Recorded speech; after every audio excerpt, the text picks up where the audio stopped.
no one goes near the center of Hoag's object. Not just because it is a law, but because of the fear of what lies there. 160 million years ago, the galaxy was conquered by an insane mechanical tyrant.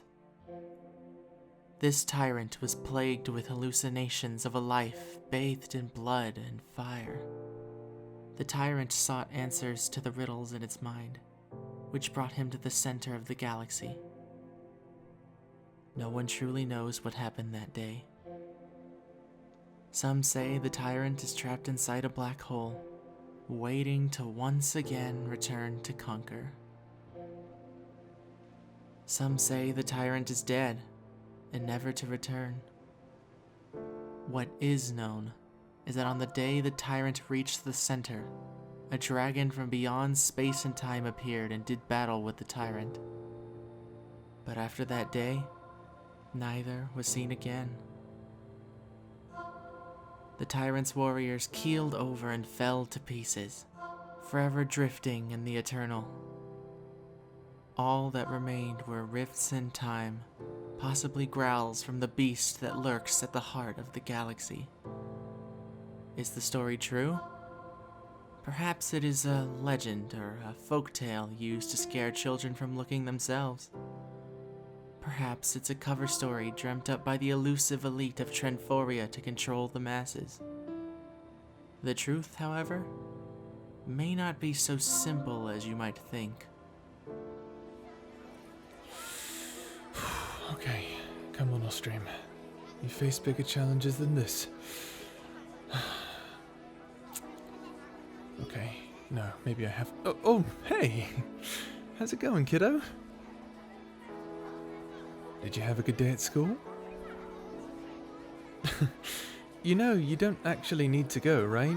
We have enough money to order data files and everything you need to know. After that, you can simply ace everything. You're a robot after all. There's more to school than just learning? Well, if you say so. I hated school growing up, but if you get something out of it, well, more power to you. Hey, where'd you get that? Yes, I know what it is, but where did you get it? You didn't steal it, did you? Okay, good. You went where? And the school just let you? Oh my goodness. You are so precious. Don't tell your mother about this, okay? You know how she gets about her baby doing bad things. Even if it wasn't bad, she'll be suspicious. And you know she'll have a go at me about it. I can hear her now. What have you done to our child? Are you trying to turn him into some kind of criminal? Well, try not to hurt yourself with it, okay?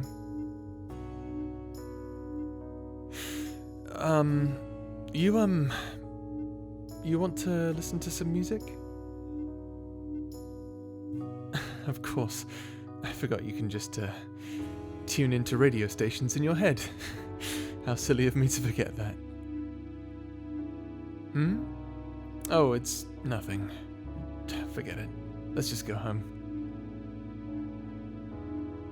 No, it's not about your mother. It's about... Well, it's about me. Okay, guess I'm gonna talk to you about this after all. Might as well pull over. Don't want to have an accident on the hoverway.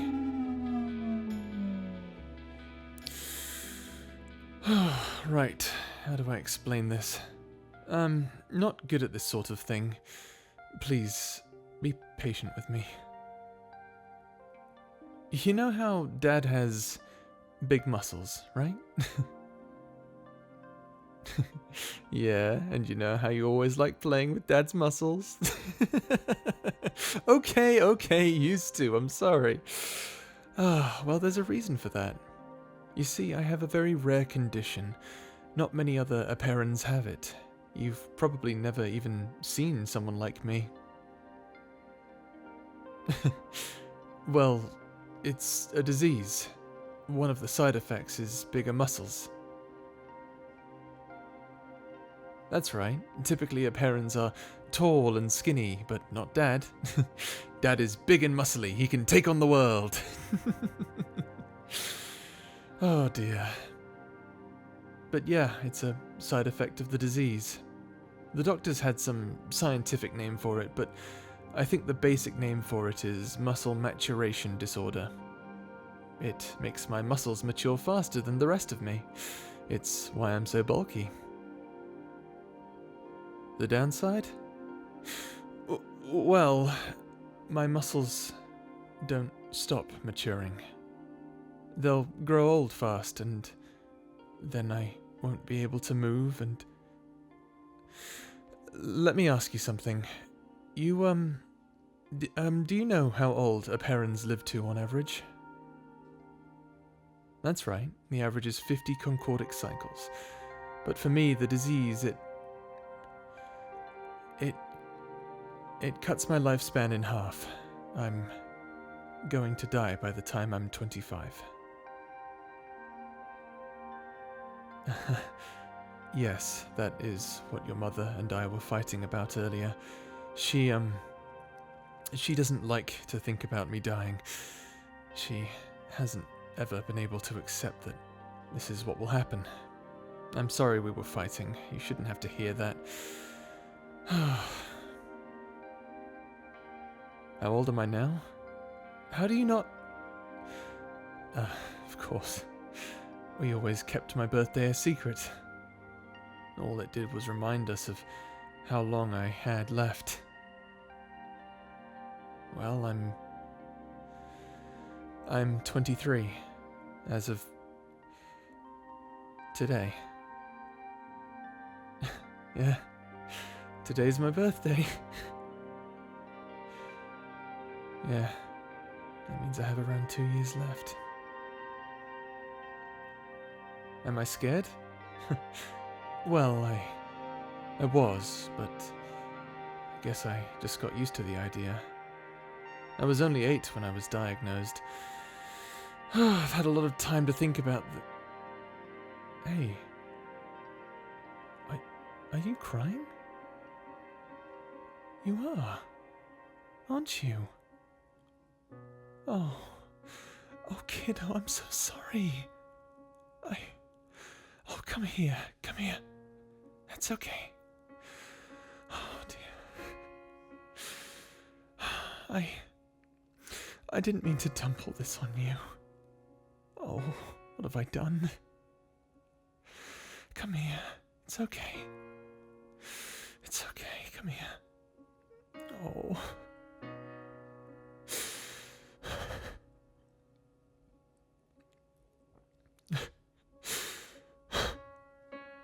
It wasn't fair of me to assume you could handle all of this. I'm sorry. Oh dear.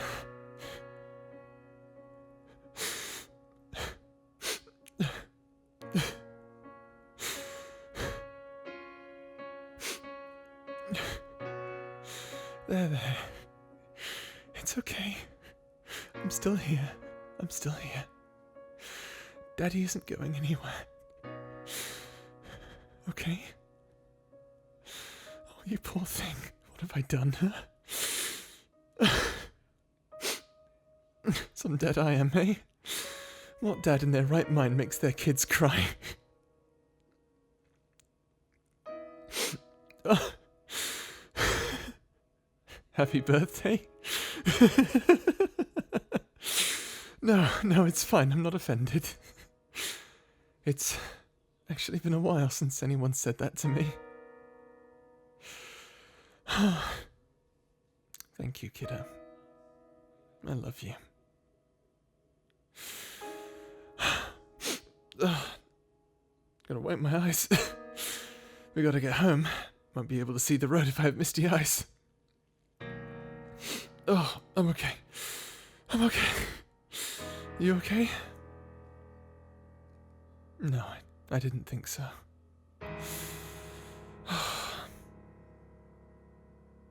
I love you, you know?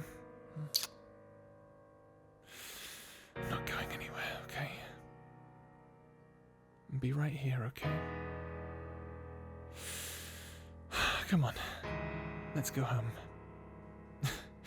Your mother, she probably thinks we went out to eat.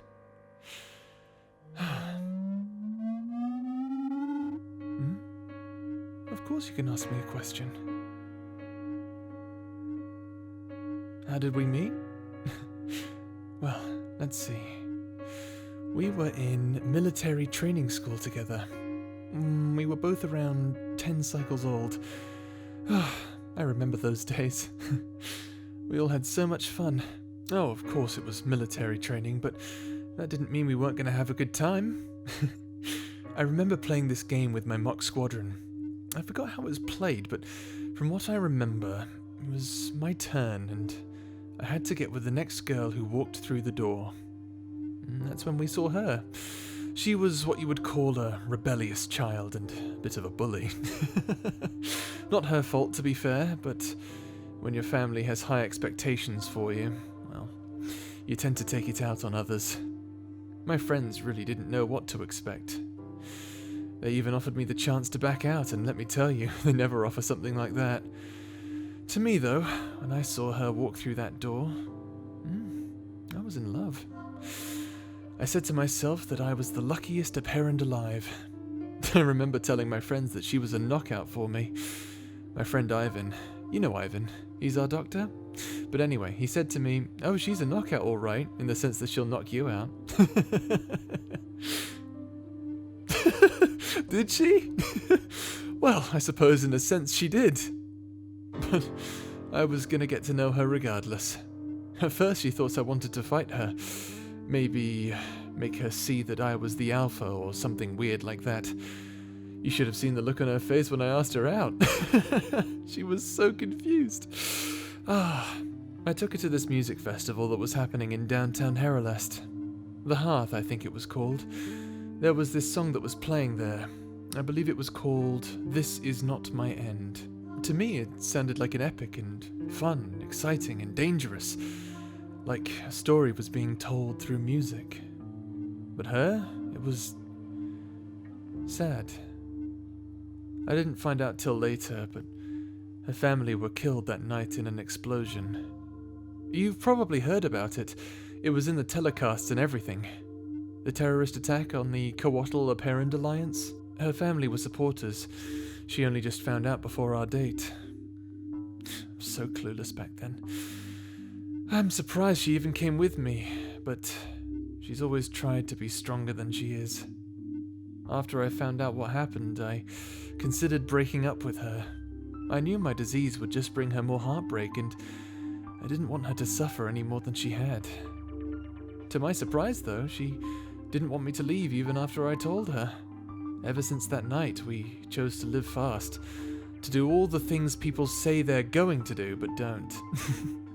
It was fun for a while, coming second in the starring Grand Prix, bumming it across the galaxy, scaling the snowy mountains of Dunmore.